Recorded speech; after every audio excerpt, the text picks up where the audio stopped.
ఆ సమయంలో ప్రభు పదే పదే పదే హెచ్చరిస్తూ వచ్చారు. చిక్కిన సాయని వక్క చేయక చక్క చేసుకోండి, పోయిన చిక్కదు మరి ఈ పాదసేవలండి అని హెచ్చరిస్తూనే ఉండేవారు. పాత మందిరంలో ఉన్నప్పుడు కొద్ది మందికే ఈ పాదసేవను చేసుకునే భాగ్యం దొరికింది.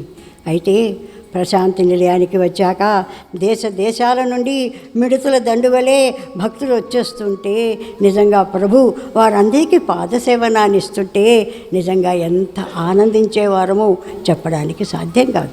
1996లో ప్రభు వారి యొక్క లీలలను, మహిమలను, వింత వినోద విలాసములను, చమత్కారములను అన్నింటినీ కలిపి పుస్తకంగా వ్రాయమని సెలవిచ్చారు. ప్రభు ఆశీర్వాదములతో ఆ పుస్తకాన్ని ముగించి వెంటనే ప్రభు సన్నిధికి వచ్చారు.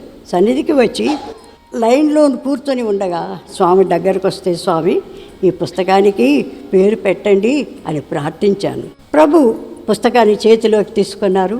అలా పేజీలు తిరిగేస్తూ అన్యథా శరణం నాస్తి అని చెప్పుతూ వెళ్ళిపోయారు. అలా చెప్పుతూ వెళ్ళిపోతే, స్వామి పుస్తకానికి పేరు పెట్టండి అంటే ఈయనేదో శ్లోకం చదువుతూ వెళ్ళిపోతున్నారు. ఈ స్వామి ఎప్పుడు ఇంతే, ఏది కరెక్ట్గా చెప్పరు, నిలబడి ఏది చెప్పరు అని నేను అలా బాధపడిపోతున్నాను అన్నమాట. మరుసటి రోజు కూడా మళ్ళీ స్వామిని అడిగితే అదే పేరు అంటూ వెళ్ళిపోయారు. దాని అర్థం ఏమిటో, దాని భావం ఏమిటో ఏమి 3 రోజులు తల బద్దలు కొట్టుకున్నా నాకు ఒక్క అక్షరం కూడా అర్థం కాలేదు. 3 రోజులు తీవ్రంగా యోచన చేశాక అన్యథ అంటే వేరొక దానిని, శరణు అనగా శరణ్యం, నాస్తి అనగా వేడను అవసరం లేదు అనగా నీవే తప్ప ఇతపరం బెరుగా అన్న భావాన్ని స్ఫురింపజేశారు. ఈ రకంగా జరుగుతూ ఉండగా నేను ఎప్పుడూ అనుకునేదాన్ని, ఈ శరీరంలో ఇన్ని అవయవాలు ఉండగా ఒక్క పాదాలకు మాత్రమే ఎందుకు మనం నమస్కారం చేసుకుంటున్నాం, దీనిలో ఉన్నట్టు ప్రాధాన్యత ఏమిటి, విలువ ఏమిటి అని యోచించేదాన్ని.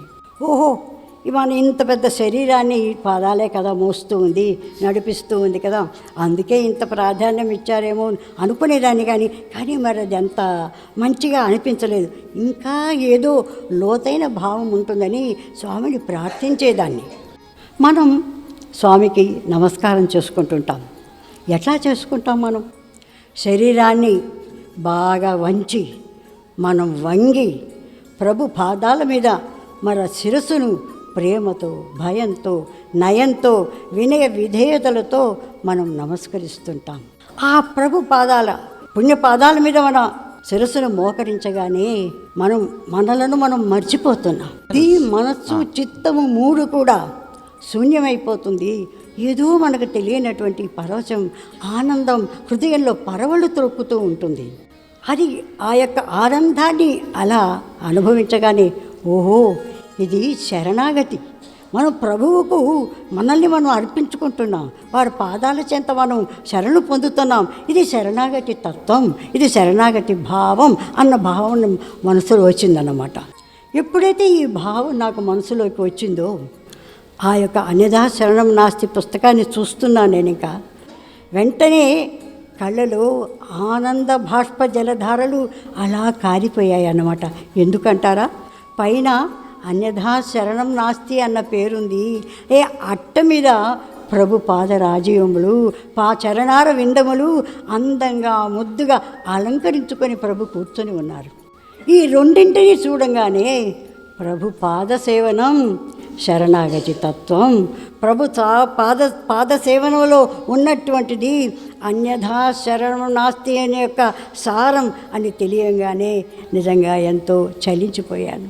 ఈ యొక్క రహస్యాన్ని, ఈ యొక్క తీయని అనుభవాన్ని తెలుసుకోవడానికి 50 ఏళ్ళు పట్టిందన్నమాట. ఇంతకాలం ప్రభు ఈ గుట్టును తనలో గట్టిగా దాచుకున్నారు. పోనీ ఇప్పుడైనా గట్టిగా చెప్తున్నారా? చెప్పటం లేదు. స్వామి ఏది చేసినా నోరు తెరిచి ఇది అది అని చెప్పరు. నిశ్శబ్దంగా, నిర్మలంగా, నిస్వార్థంగా చేసి వెళ్ళిపోతుంటారు. తర్వాత మనమే దాన్ని గ్రహించుకొని ఇలాంటి పరమ పవిత్రమైనటువంటి ప్రభు పాద పద్మములను, పాద రాజీవములను, పాపగ్నము భవగ్నము యమగ్నము అయినటువంటి ప్రభు ఆ దివ్య చరణార విందములను నమస్కరిస్తే ఇంకా వేరే ఏ దేవతలకు నమస్కరించుకోవాల్సిన అవసరం లేదు లేదు లేదు